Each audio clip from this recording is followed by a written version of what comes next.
महाराष्ट्रात विधानसभा निवडणुकीची घोषणा झालेली आहे आणि याच संदर्भात बोलण्यासाठी माझ्याबरोबर ओबीसी नेते लक्ष्मण हाके सर आहेत. हाके सर, विधानसभा निवडणुकीची प्रतीक्षा सर्वांनाच होती. त्यामध्ये आता निवडणुका जाहीर झालेल्या आहेत. ओबीसींची भूमिका काय आहे? ओबीसींची भूमिका तुम्हाला येऊ घातलेल्या निवडणुकीमध्ये निश्चित दिसेल. खरं तर ज्या ज्या आमदारांनी ओबीसी आरक्षणाबद्दल असो, हक्क अधिकाराबद्दल असो किंवा आंदोलनाबद्दल असो, ज्या ज्या आमदारांनी ज्या ज्या पक्षांनी ब्र शब्दसुद्धा उच्चारण्याचं धाडस या महाराष्ट्रात केला नाही, अशा आमदारांची लिस्ट आम्ही बनवलेली आहे. आणि अशा आमदार ज्यांना ज्यांना जरांगे पाठिंबा देतील, ज्यांना ज्यांना जरांगे जाऊन ज्यांच्या ज्यांच्या सभा घेतील त्या त्या मतदारसंघामध्ये आम्ही जाऊ आणि ओबीसी बांधवांना सांगू की तुमचं आरक्षण टिकायचं असेल, तुमचे हक्क अधिकार टिकायचे असतील तर जरांगेंचा पाठिंबा घेणाऱ्या पक्षांना आपल्याला मतदान करायचं नाही. ही आपली सरळ साधी लाईन असेल. निवडणुकीला तर सुरुवात झालेली आहे.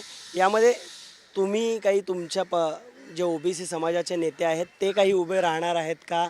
काय नक्की भूमिका आहे त्यात? हे बघा, जे आत्ताचे पक्ष आहेत त्या पक्षामधले जे ओबीसी नेते आहेत, अशा काही नेत्यांचा अपवाद वगळता आम्ही इतर ठिकाणी ओबीसींचे उमेदवारही देऊ आणि एक चांगली नवीन फळी या महाराष्ट्राच्या विधानसभेमध्ये आरक्षणाच्या संदर्भात असो किंवा सामान्य माणसांच्या प्रश्नासंदर्भात असो, एक नवीन फळी, नवीन तरुणांची फौज या महाराष्ट्राच्या विधानसभेमध्ये या निवडणुकीमध्ये निश्चित जाईल. सर, आपण पाहिलं तर मराठा समाजासाठी जे लढत आहेत जरांगे पाटील, ते देखील सरळ सरळ इशारा देत होते गेल्या काही दिवसांपासून निवडणुकांपूर्वी. आता निवडणूक तर जाहीर झाली आहे, त्यामध्ये देखील त्यांचा सरळ सरळ इशारा आहे की आता निवडणुका आहेत. तुम्ही कसं पाहताय त्यांच्या या सगळ्या वक्तव्यांकडे? हे बघा, जरांगे मला जेवढे कळले त्यानुसार जरांगे एकही उमेदवार उभा करणार नाहीत. जरांगेंची तेवढी हैसियत नाही, कुवत नाही, लायकी नाही. शरद पवार जसं सांगतील किंवा एकनाथराव शिंदे जसं सांगतील किंवा मराठवाड्यातले भुमरे वगैरे मंडळी जसं सांगतील, शिरसाट वगैरे किंवा राजेश टोपे, ते ज्या पद्धतीनं त्याला मार्गदर्शन करतील त्या पद्धतीनं ते निवडणुकीमध्ये काही लोकांचा प्रचार करतील, मिटिंगा घेतील आणि लोकसभेला जे जरांगेंनी केलं तेच विधानसभेला करतील. याच्या पलीकडं मला जरांगेंच्या कुठल्याही वक्तव्याचं खूप गांभीर्य कुठेही दिसून येत नाही. सर, आपण पाहिलं तर संघर्ष सध्या आरक्षणावरून सुरू आहे. त्यामध्ये आता पुन्हा एकदा ओबीसी समाजामध्ये 15 जाती समाविष्ट करण्यासाठी देखील प्रस्ताव गेल्याची माहिती मिळते आहे. तर तुम्ही या सगळ्याकडे कसं पाहता? 15 जाती नव्यानं समाविष्ट केलेल्या नाहीत. जरांगेला थोडीशी जर आरक्षणामधली अक्कल असती थोडीशी, तरी त्यांनी किमान सल्ला घेण्याचं तरी औचित्य दाखवलं असतं. त्या सराटेंना, कोंडरेंना किंवा प्रवीण गायकवाडांना किंवा त्यांच्यातले जे काही चळवळीत विनोद पाटील असतील, जे चळवळीत काम करतायत, जे आरक्षणासाठी अहोरात्र झटतायत, न्यायालयीन लढाई लढतायत, त्या माणसांचा तरी सल्ला घ्यायचा जरांगेंनी की हे 15 जाती इन्क्लूड केलेत म्हणजे नक्की काय.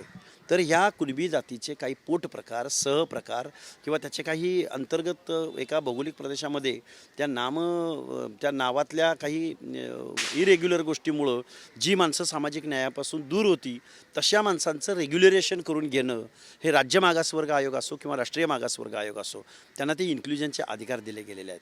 त्यामुळे जरांगे म्हणतात त्या पद्धतीनं नव्या जाती वगैरे समाविष्ट करण्यात आलेल्या नाहीत, तर कुणब्याच्या पोट प्रकारांना फक्त सामावून घेण्यात आलेलं आहे. आणि ते सामावून घेत असताना सोशल बॅकवर्डनेस वगैरे ते कायद्यानुसार, नियमानुसार आणि सोशल जस्टिसनुसार त्या गोष्टी झालेल्या आहेत.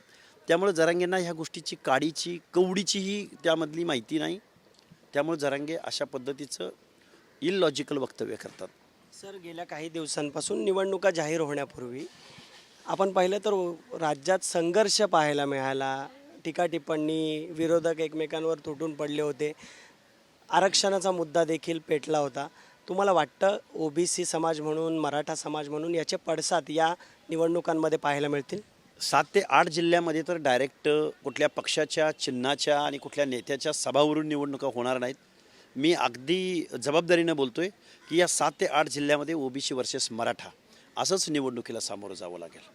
कारण जनसामान्यांच्या मनामध्ये, तरुणांच्या मनामध्ये या डिजिटल जमान्यामध्ये आज प्रत्येकाला कळतं की आपल्या बाजूनं कोण बोललं, कोण वागलं किंवा कुणी आपली भूमिका मांडली हे आत्ताच्या तरुणांना कळतं आहे. त्यामुळं मग रोहित पवार असो किंवा राजेश टोपे असो किंवा अभिमन्यू किंवा अशोकराव चव्हाण असो किंवा त्यांची कन्या असो, कुठंपर्यंत आपण यांना मतदान करायचं, कुठंपर्यंत त्याच लोकांना रिपीट अगेन निवडून द्यायचं. आणि निवडून दिलेली माणसं जबाबदारीनं वागत नाहीत, बेजबाबदार वागतात.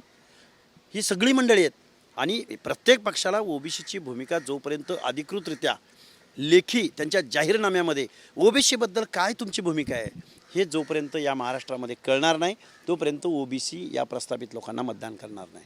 सर नुकताच काही दिवसांपूर्वी काही राज्यातल्या निवडणुका पार पडल्या, त्यामध्ये देखील आपण पाहिलं तर त्या राज्यात जो ओबीसी फॅक्टर होता त्यांनी काम केलं.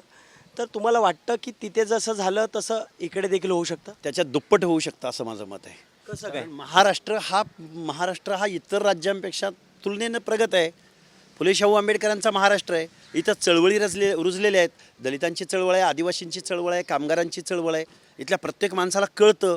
फक्त इथं काय झालं, एक डॉमिनंट कास्ट, डॉमिनंट कम्युनिटी म्हणून मराठा समाजानं आमदारक्या खासदारक्या स्वतःकडे ठेवल्या. निवडणुका जिंकण्याचं व्याकरण शरद पवारसारख्या मुरब्बी माणसानं स्वतःकडे ठेवलं. निवडणुका जिंकण्यापलीकडे स्वारस्यच नाही शरद पवारांना. जर ह्या 18 पगड जाती किंवा महाराष्ट्रातला ओबीसी जर शरद पवारांना कळला असता तर शरद पवार, मी नेहमी सांगतोय की शरद पवार आत्तापर्यंत 4 वेळा या देशाचे पंतप्रधान झाले असते. त्यांना देणं घेणं नाही. ते मॅनेजमेंट गुरु आहेत. ते निवडणुका जवळ आल्या की निवडणुका जिंकणाऱ्या पाहुण्या रावळ्यांना तिकीट द्यायची, कारखानदारांना वतनदारांना तिकीट द्यायची, पैसेवाल्याला तिकीट द्यायची. त्यांना काहीही देणं घेणं नाही. गावगाड्यातल्या समाजव्यवस्थेतल्या भटके असोत किंवा ओबीसी असोत किंवा दलित असोत, काही देणं घेणं नाही या माणसांना. फक्त भाषणाला सुरुवात करताना फुले शाहू आंबेडकरांचं नाव घ्यायचं, पुरोगामी नेता म्हणून मिरवायचं. पण ज्यावेळी न्याय देण्याची वेळ येते, ज्यावेळी कारखाना देण्याची वेळ येते, ज्यावेळी तिकीट द्यायची वेळ येते, त्यावेळी पाहुण्या रावळ्यांना ते तिकीट देतात. त्यामुळे ही इमेज आम्ही ब्रेक करू ही इमेज महाराष्ट्रामध्ये, की हा महाराष्ट्र म्हणजे यांच्या बापाची जहागिरी नाही, मालकी नाही.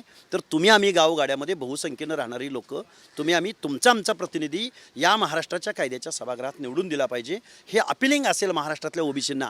आणि आत्ता जर ओबीसी जागा नाही राहिला तर 2024 नंतर ओबीसीनी ना लोकल बॉडीजमध्ये आरक्षण मागायचं, ना शिक्षण नोकऱ्याच्या एंट्री पॉईंटला आरक्षण मागायचं. सगळं विसरून जायचं आणि या पवार पाटील देशमुखांना हुजरे घालत बसायचं.